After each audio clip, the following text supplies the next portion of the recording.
अस्सलामु अलैकुम वरहमतुल्लाहि वबरकातुहू। मुअज़्ज़ज़ अइम्मा इकराम, उलमा इकराम और खुतबा इज़ाम, ये जो सिलसिला हमने शुरू किया है कि हमारे मस्जिदों में जुमा में क्या बयान होना चाहिए, ये उसका नवा हिस्सा है।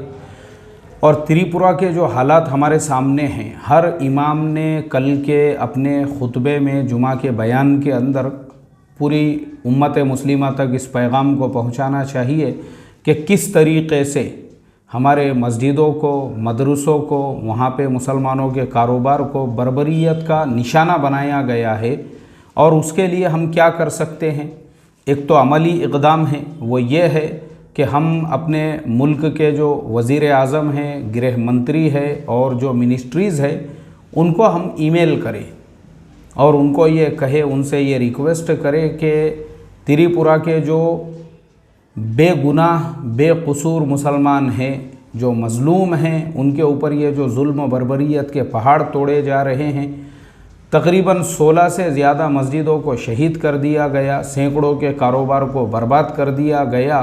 तो मुल्क के सारे मुसलमान जब इस तरीक़े के ईमेल्स करेंगे, ये हमारा अमली इक़दाम हो। और अगर हम अपने शहर के कलेक्टर साहब को, तहसीलदार को मेमोरेंडम देते हैं तो बड़ी अच्छी बात है।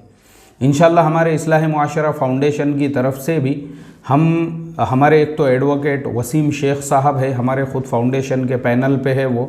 इसी तरह से हमारे अज़ीज़ दोस्त है एडवोकेट खिज़र पटेल साहब, औरंगाबाद हाई कोर्ट के सीनियर एडवोकेट।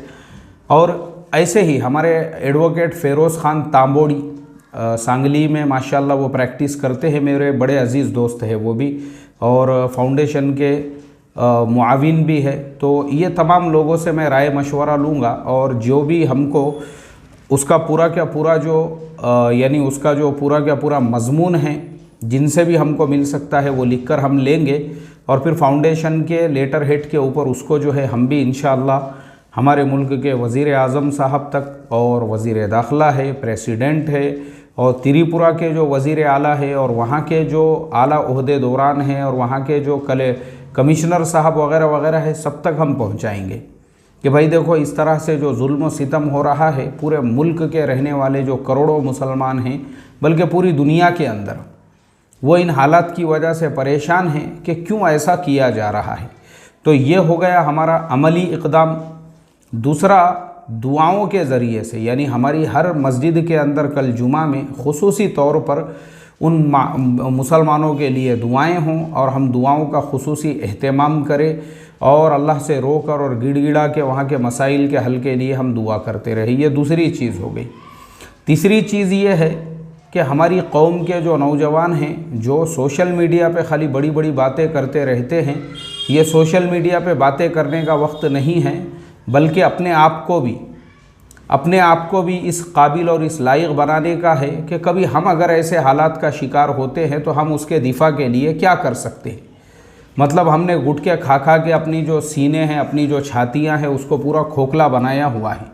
खाली बड़ी बड़ी बातों के अलावा आपका क्या है? क्या आप एक्सरसाइज करते हैं? क्या आप वर्जिश करते हैं? क्या आप वो डाइट इस्तेमाल करते हैं जो अल्लाह के नबी सल्लल्लाहु अलैहि वसल्लम के मसनून खानों में से है?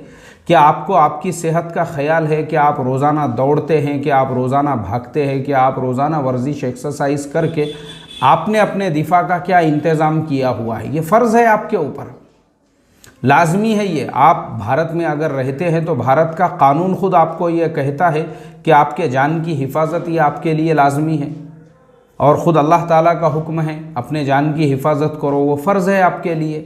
तो आपके पास में अपनी जान के हिफाजत के लिए क्या है? क्या आपके पास यही है कि आपको जो है रेल में आप सफ़र कर रहे हो और एक औरत आपको थप्पड़ मार रही है और आप वो बर्दाश्त कर रहे हो?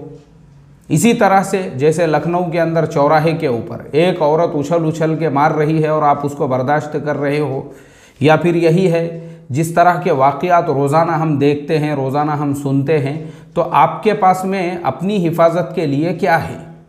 क्या उसके लिए आप क्या कर रहे हो? या सिर्फ टर्रापन है आपके पास सोशल मीडिया के ऊपर? तो आपकी अपनी जान की हिफाजत के लिए भी आपने कुछ इंतज़ाम करके रखना चाहिए।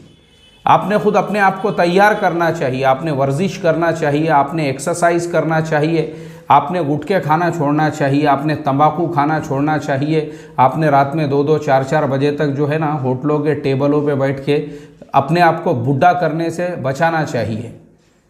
ये आपकी जिम्मेदारी है ये। तो इसके लिए तीनों लाइन से कल के जुमा में हमारे मस्जिदों में बयान है।